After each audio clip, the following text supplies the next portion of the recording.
Welcome to the Sports Trading Card Hall of Fame. Today I'm going to be inducting the Borderless card into the Binder of Fame.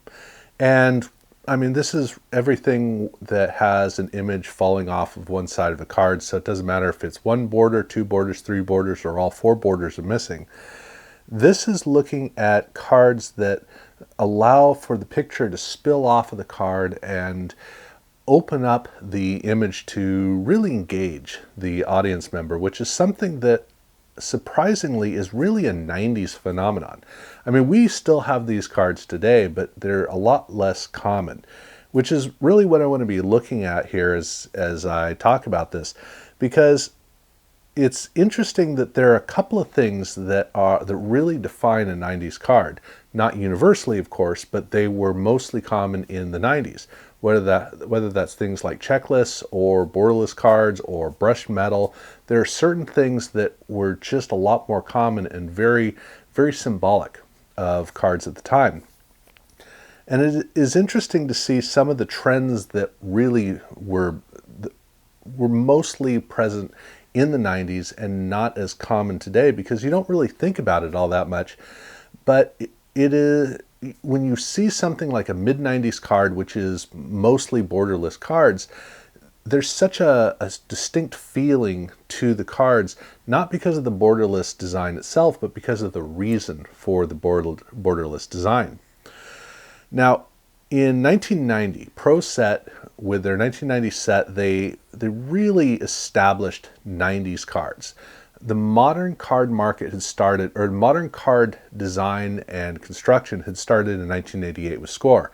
But in 1990, when Pro Set got rid of two of its borders and really opened its cards up, it kicked off the 90s and established a standard by which everybody else would really have to measure their own card designs. It'd take a few card companies a few years to really catch up. And it wasn't overnight for sure, but the standard for what to expect in the 90s was all about what was next. That was the big thing about the 90s. Every year you had to evolve and grow and reinvent, and it would be amazing to see that, all starting with a card set that the thing about the 1990 Pro Set card that was so significant was the complexity of how it was manufactured. It had a double cut. And by doing that, it provided not just the ability for image bleeding, but for the whole border to be different. But the image bleeding was the thing that really stood out about 1990 Pro Set. It's not like it hadn't happened before. I mean, we had exhibit cards, for crying out loud, fit into this mold, if you want to call them cards. And then Topps in the late 60s and early 70s had special release cards, and in the 1980s they had Topps Glossy, which was a send away. There were cases, Mother's Cookies, for crying out loud. There were cases where we had cards with no border. It's just that they were specialty cards, and for a main release card, that was completely brand new with Pro Set in 1990.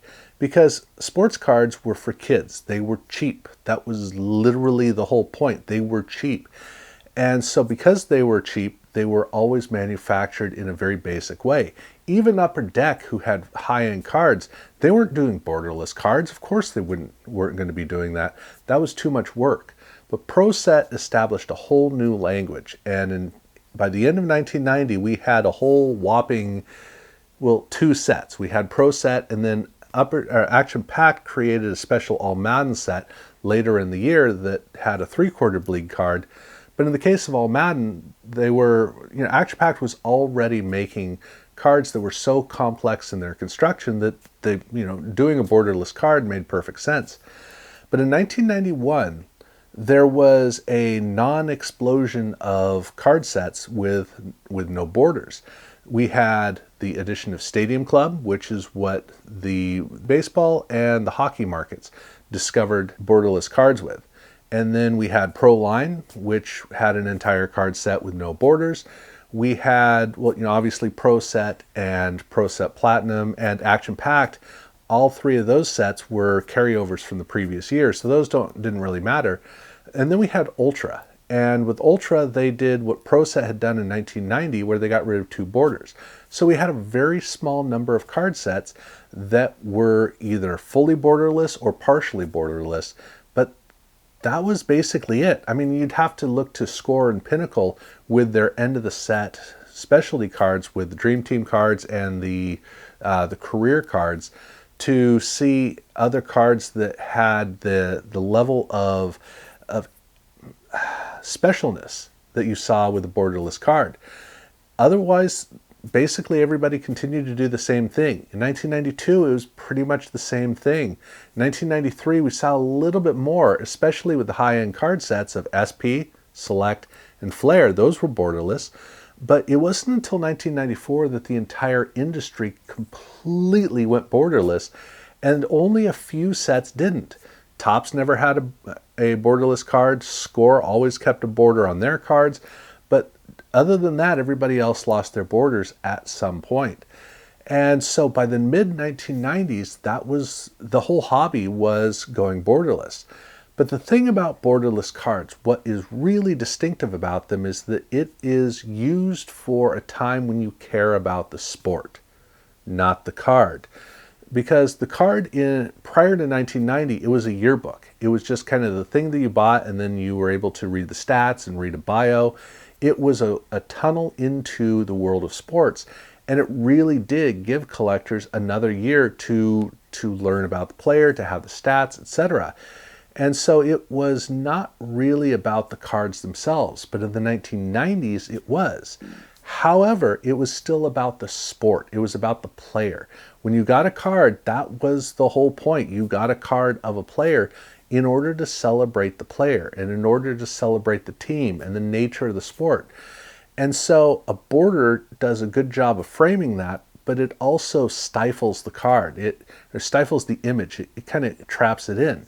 When you get rid of the border, I mean, all of a sudden it just comes to life, because when the image flows off the sides, it opens it up for you and it pulls you in and makes you a part of that space.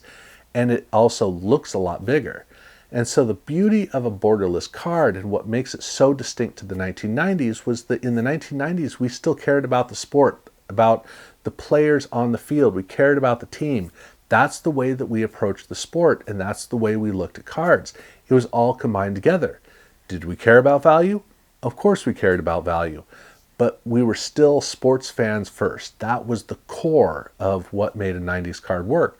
And so that's why in the mid-1990s, borderless cards were at their absolute height, because we still had all of the pieces that it needed to really provide the best opportunity for fans to care about the cards. But by the end of the decade, that was already changing. As we got into the later years, it was more about the individual cards. The habits of collectors were changing. The nature of how people bought cards was changing. And so card companies were now starting to look more toward flashiness with cards as opposed to great design. You'd still get cases like Topps Gold Label where you really had the true beauty of a borderless card. But more and more you were getting cards like SPX, which were trying to find any way that they could to stand out at the expense of images. And so by the time you get to the year 2000, borders were coming very much back into vogue, to the point where in the card industry, once again, borderless cards were a lot less common. They still existed, but they didn't dominate the way that they had in the mid-decade. But in the new millennium, borderless cards almost completely disappeared. If it wasn't for Ultra and Upper Deck, we would probably pretty much lose them. I mean, sure, we had Topps Prime, and we had Prestige, and we had sets like that.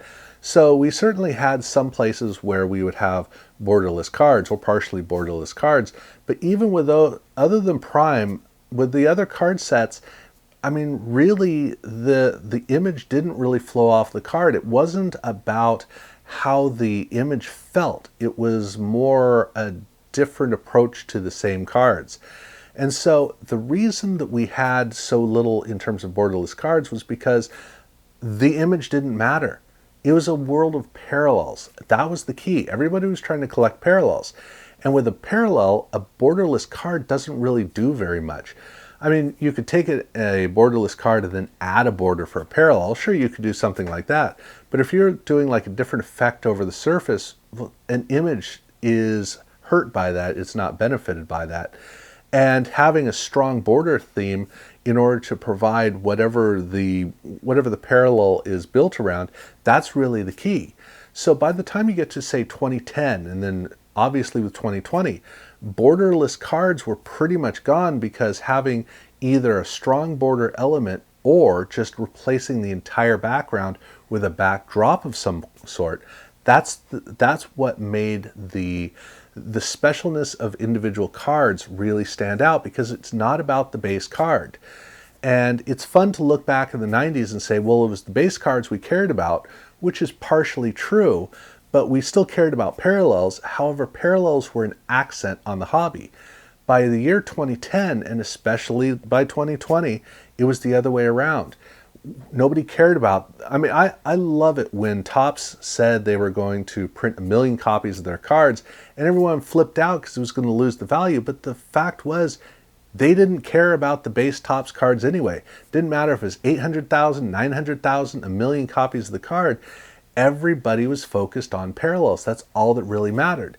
And when you listen to people talk about great cards in the last, basically during the COVID era, they always talk about flashy cards where the background is gone and it's just a design on the card that completely overpowers the card. That's what modern cards are. When you look back in the 90s, you see a lot of the same thing, and that's a lot of what's discussed. But when people really start to explore cards in the 90s, they have a tendency to discover a different kind of language. And that language, which again is built around sports, it's built around team colors, it's built around showcasing players and very much in their natural environment. That's the core of what 90s card collecting was about. It is surprising to look and see that is so much trapped in the 90s and is pretty much gone from the modern card collecting world. It's not a bad thing. It just means that there's a new generations collecting cards in a different way for a different reason and looking for cards with a different perspective. But the fact was, that was already happening by the end of the 1990s as well.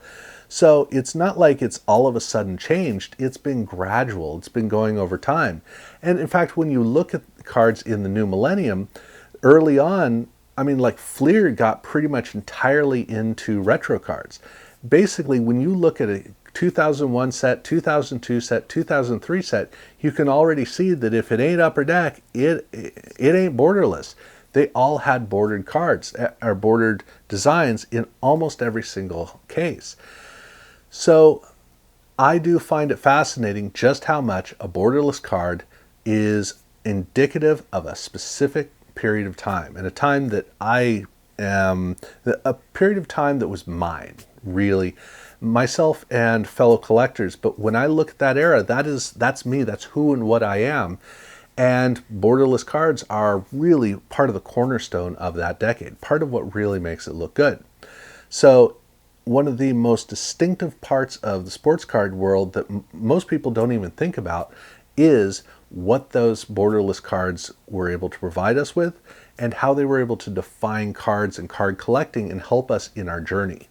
Very, very important, and really glad to be able to put it into the Binder of Fame. So this is going to conclude chapter, I believe it's 12 of the Sports Trading Card Hall of Fame. I'm going to be moving on next week to the chapter 13 series of Stories of Cardboard and the whatever I'm going to elevate into the Binder of Fame. I get to find that out pretty soon because I got to make the video pretty soon. But other than that, I want to thank you for following along on this story. You know, watching all the way to the end obviously is pretty good. If you haven't subscribed, please do so. And thank you very much for watching.